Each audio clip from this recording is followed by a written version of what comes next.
Today, on this Mastering Warhammer 40k episode, we are going to be talking about the upcoming chapter approved mission deck that's going to be releasing this weekend for the 2025-2026 competitive Warhammer season. I know we're all really excited, but I wanted to go over today and give you my personal opinions of how I think it's going to change list writing and how you are going to write your lists moving forward in the future, and how it's actually going to change competitive play as well. So if that's something that interests you, stick around because I think you're going to get a lot of value out of this video today and maybe some different insights or things to think about that you didn't think of otherwise. So as you've already noticed, I got the missions in front of me here. There are plenty of people online that have gone through and talked about the challenger missions and the catch-up mechanics and all that. I don't really want to harp on that today because, I've played a couple games with it, and I don't think it's as bad as people have alluded to. I think maybe they could have done a better job of, a better way to write a catch-up mechanic, but in certain games, sure, it'll be impactful, but I think as a whole, I don't think it's going to be as crazy as people are alluding to based on the few test games I've played thus far, but who knows, maybe not. But I really want to focus on the primary missions today and also the secondary missions and some things that I've really kind of picked up on, really reading through these and playtesting a little bit that I simply just wanted to share with you all today. So really, I'm more of a competitive 40k player, so I want to highlight the missions that are going to be used in competitive play, and that is going to be Take and Hold, that's going to be Hidden Supplies, that is going to be Lich Pin, that is going to be Purge the Foe, that's going to be Scorched Earth, and that is going to be Supply Drop. All right, so Purged has remained unchanged. Take and Hold has remained unchanged. Lich Pin has also remained unchanged. So the first one that I want to highlight is Hidden Supplies. So they actually changed this from a mission rule in Pariah Nexus to an actual mission in the new chapter approved book, which is super cool. And honestly, reading through this, I think this will probably be my favorite mission in the pack. It feels a lot like a Take and Hold mission or like a Lich Pin, but with a little extra spin on it. Which I really like, where you still have the extra objective markers in the center, but there's some really good play in terms of, you just holding one objective and then, you holding two objectives in midfield and then holding more. I think it just adds a good variety of play and seems like an overall fairly balanced mission. The Lich Pin and Take and Hold are unchanged. And then going down here, actually, there's one that wasn't highlighted on this list, Terraform, which actually I want to talk about. So reading over Terraform here, it's changed quite a bit. So in your shooting phase, one or more units from your army, each within range of a different objective marker that is not within your deployment zone, completes at the end of your turn if the unit performing this action is still within range of the same objective marker and you are in control of that objective marker. So what they more or less changed about this mission is you go up onto a point, you do an action, you get the 1 VP for Terraform, okay? So there's no reactive component to it, which is kind of cool. And then you can continually get those points as long as your opponent doesn't send another unit on that same objective, do the action, and then cancel it, right?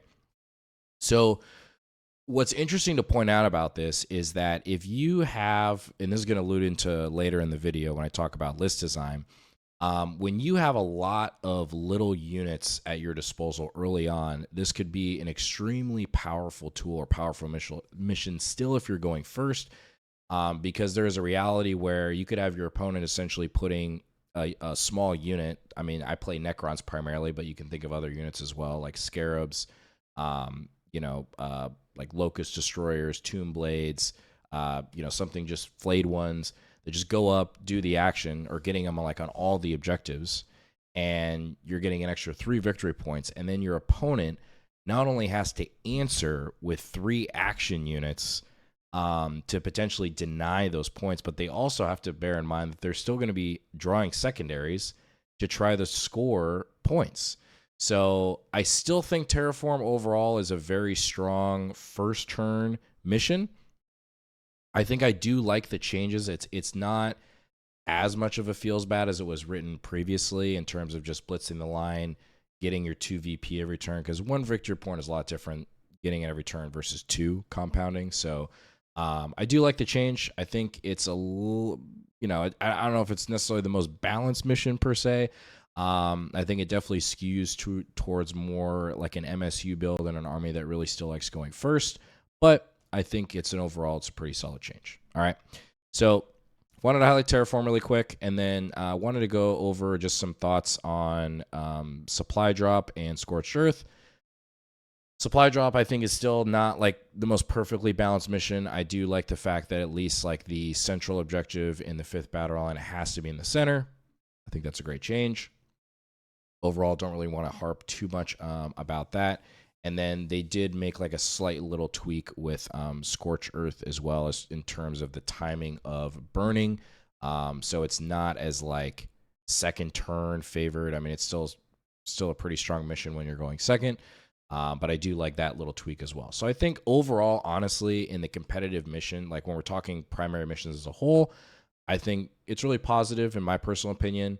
And I think it's definitely moving in the right direction. And again, this is like taking out of account the whole challenger cards and that sort of thing. Okay. But let's move on to the missions, because here are where some interesting takes come into play. And we're just going to go right down the list here. Okay. So Call the Horde, as you know, there's no wound count anymore. It's just 13 models. So when it comes to list design now, it's interesting because like me being primarily a Necron player, when I say primarily, I only play Necrons. So what am I saying? I only play Necrons. In my playtesting, I don't know if it's 100% worth it to have the crypto thralls in for Call the Horde. It's a very interesting discussion. It's definitely going to take some more playtesting, I think. I think overall, I think the answer is still yes. Just because of where the meta is shifting and just having that extra durability, having the ability to roll 9 dice for flyover mortals instead of 7, and then also being able to stretch the unit out longer. There's still a lot of value to having those 2 crypto thralls for 60 points. If they end up staying at 60 points, right? We'll see if there's any changes. But that's going to be some playtesting and see. But if you're talking about other armies, I mean, I think this opens up the door for other armies potentially exploiting this a little bit.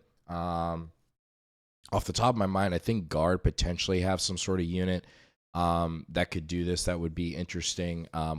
Like you could do it with like putting warriors and like crypto thralls and then like a cryptech, but I mean that like nobody's gonna do that. I mean that's like so many points. I mean you could do it with Immortals, Chronomancer, something like that, and Crypto Thralls. But again, it's a huge point investment.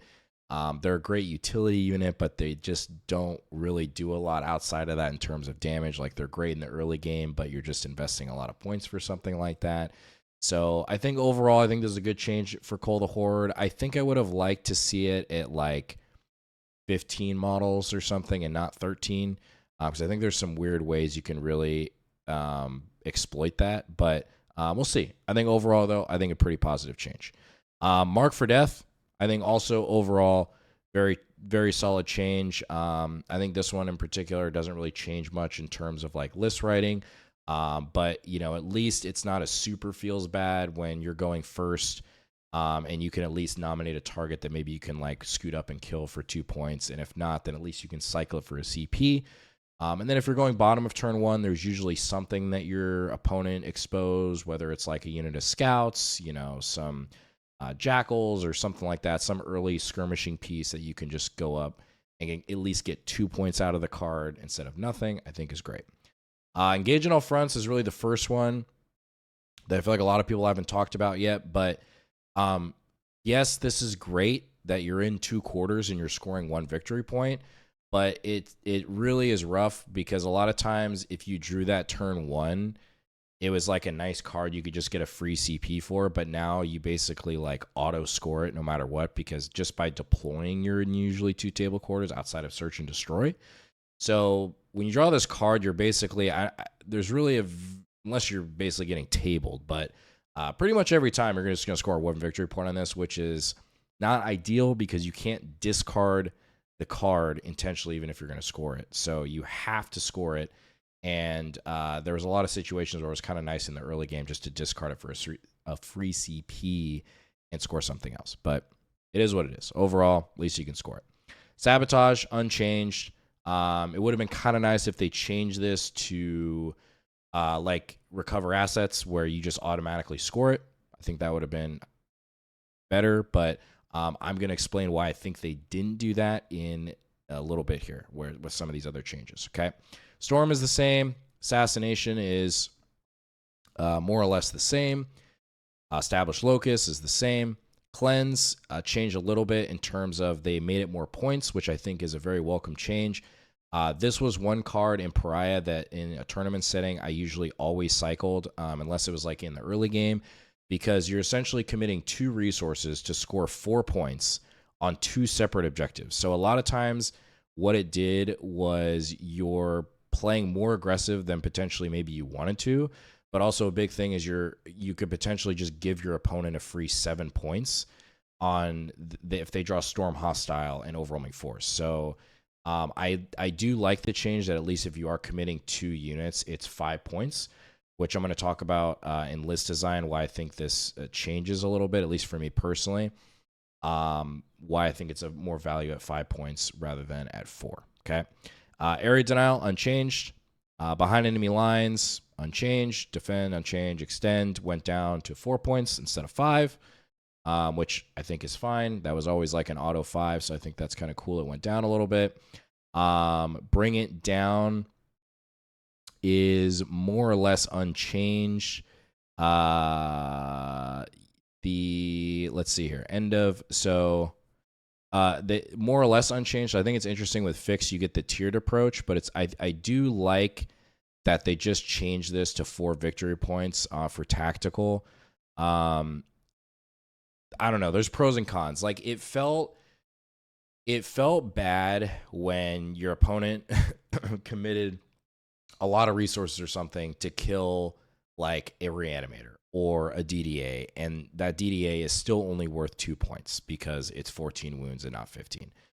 So I do like the change when you're playing tactical, at least when you're committing to killing that one vehicle, you're getting a solid amount of points out of it. It is a little rough where there's a cap on it now, which is 4 points, which is interesting, but I think it does overall create less of a feels bad moment. And it was kind of rare where you could like set up, a crazy bringing down turn unless you're playing against like certain armies like Votan or like Knights or something like that. But outside of that, I think overall, I think it's a pretty solid change, honestly. So I think that's good. Recover assets. This is, I think, one of the biggest cards. I think there's 3 big changes in the secondaries that change like list design a little bit and what potentially we could see in the future. Recover assets is one of them, and this has come up in a couple games now. So recover assets, by it completing at the end of the turn instead of like your opponent getting a turn to react to it, makes it extremely powerful now. So you think about any sort of up and down unit, like let's think about mandrakes.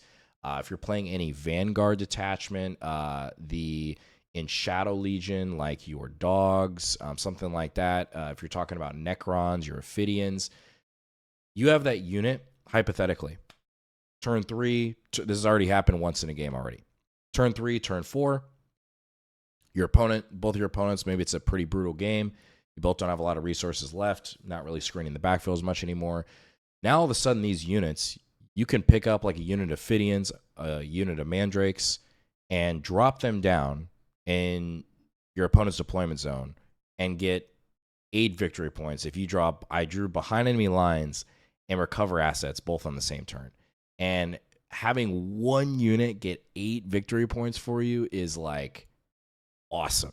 And the fact that they don't even have to stand on a point is double awesome. So I think this change, when you read it, you're like, okay, cool. But like, what does it mean in terms of like the actual game and list design? where like when you're talking about Necron specifically, Ophidian value goes up. Hypercrypt, any sort of up-down detachment, value goes up, because now all of a sudden, you know, you have Locust Destroyers, something like that in reserve. You spend any army that has like a CP for like 6-inch deep strike still.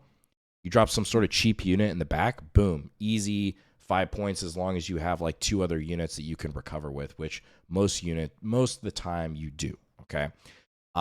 So this is a very interesting change when it comes to list design that I feel like a lot of people haven't really unpacked yet, and that you're going to see in the future in the tournament scene. That's interesting, and I think it's a cool change. I think it's good. I think it makes sense why they didn't do it for both recover and sabotage, because up-down armies could really exploit both of those cards, I think, really well. So I think personally I do like the balance where just one of them is like that and not both of them.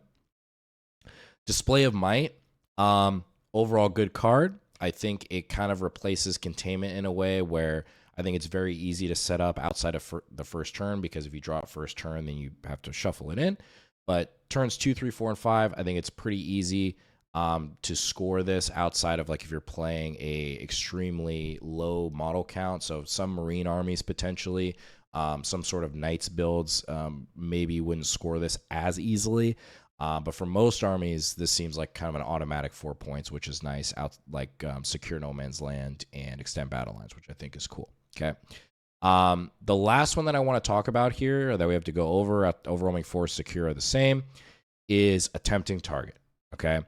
Now, this is worth 5 points, and your opponent must select one objective in No Man's Land to be your tempting target. Okay.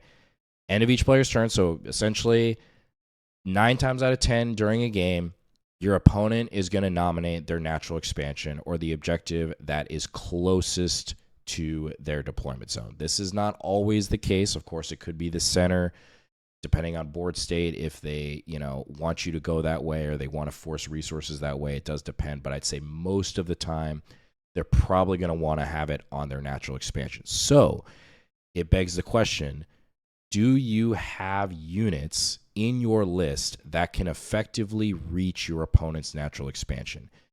And if the answer is no, then I think you're leaving a lot of potential points on the table, because for me personally, what I've been thinking about list design is this card specifically with attempting target. You think about a lot of the missions in the early game, especially if you're going bottom of one, even if you go first, and you draw this card, and obviously your opponent's going to nominate their natural expansion, and it just feels bad, as easy as it is, just to get like a unit of Tomb Blades or a Triarch Stalker. I mean, these are going to be units that are either scouting or infiltrating that can reliably get on your opponent's natural expansion turn 1. So for me personally, again, at the end of the day, it's all about scoring points. So in my opinion, I want to add, I think, some sort of unit in my list that turn 1, turn 2, turn 3 at least gives me the option to get on my opponent's objective marker and get this card. And the first units that come to mind are Tomb Blades and Triarch Stalkers, because they scout. Tomb Blades and Triarch Stalkers because they scout. And Triarch Stalkers are OC4, I think. OC3, OC4. I think they're OC4. And then Tomb Blades are OC6. So a lot of times, if you have an opponent that's putting, like a cheap 5-man or cheap resource on there, a lot of times, those are usually like 5 OC, 4 OC, 2 OC, you usually see, where Tomb Blades can fire and fade and get on that objective and get that point easily. So I think when this comes to list design, it's something that you should really think about, whether you play Necrons or another unit or another army, with this card specifically, because it is a lot of points. It's almost too much to ignore.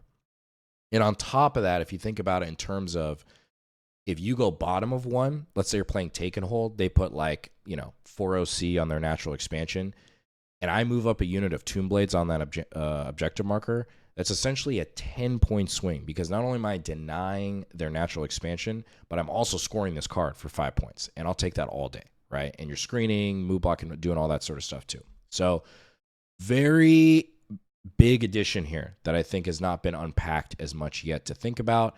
Again, going back to recover assets, um, going and then alluding to list design, I think you really, if you have the option for any sort of like up down unit, I think those units are a lot more powerful now. If you have like, they essentially have the rule that they pop up at the end of your opponent's turn and they drop back down. I think those units go up in value a lot because of the change to this card. Because yeah, turns 3, 4, and 5, like just the ability to potentially drop this in for like a free 5 points is freaking awesome. Especially if you draw Bring It Down with it or something like that. So really look at this card, think about that. And then the last is Cleanse, which is an interesting one. Some armies have an easier time scoring this than others, but I've noticed in a lot of games, like at least with Necron specifically, we have Race that can easily get to objective markers turn 1. We have Tomb Blades and we have Scarabs, anything that's usually movement 10. And the biggest thing is you can't advance into an action, right? So really trying to create a list where when you're thinking about turn 1, making sure you have 2 units that can go out and get this card. So whether that's, Tomb Blades and Race, or that's Wraiths and Scarabs, or that's Scarabs and Tomb Blades, or that's Ophidians. Granted, I wouldn't really use my Ophidians turn 1 to do that because their whole ability is the up down. So looking at that when you're doing list design and thinking about those 2 units that want to get up onto an objective turn 1, preferably probably one that is relatively durable that your opponent really can't push around, and then having another unit that's just kind of a throwaway, right? Because again, 5 points, it makes this a little bit more interesting to not ignore, one that you don't really want to cycle. So as far as the secondary mission play, those are the ones that are really, I think that are going to change at least my personal list design, and really thinking about units that you can either ingress in, or that Scout. Scout was already really good in this game. I think it's even more crucial in list design right now with this secondary mission card. And then going back up towards the top when we're talking about the missions and list design, I think a lot of these, like if you look at Terraform specifically, more MSU style armies where they are going to really love a mission like this.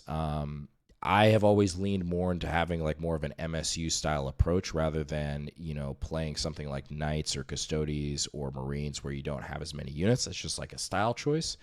But in general, I think some of these missions, they favor having a little bit more in terms of like more units and more actions moving around, even though overall there's less actions, I think, in this mission set. But with that said, I think it's going to be interesting. I think overall, the new chapter approved mission deck, I think overall is positive. I would have liked to see a little bit more changes. And again, I didn't really want to talk about the challenger cards too much. I think it is what it is, and I think it's just going to need just more play testing. There's no way around it. It's in the game. But I think overall, I think secondaries, they moved in a positive direction, and I think overall the missions moved in a positive direction. And I think overall I'm happy with it. I'm super excited for this next year of play, and I think overall if you stuck around this long, hopefully this mastering video is helpful on how I'm thinking about these missions going into the next year of Warhammer and how it relates to list design and what units maybe I'm looking to include versus ones maybe I'm excluding. Hopefully you can apply this to your army as well. So anyways, stuck around this long. Appreciate you watching, and we'll catch you in the next one.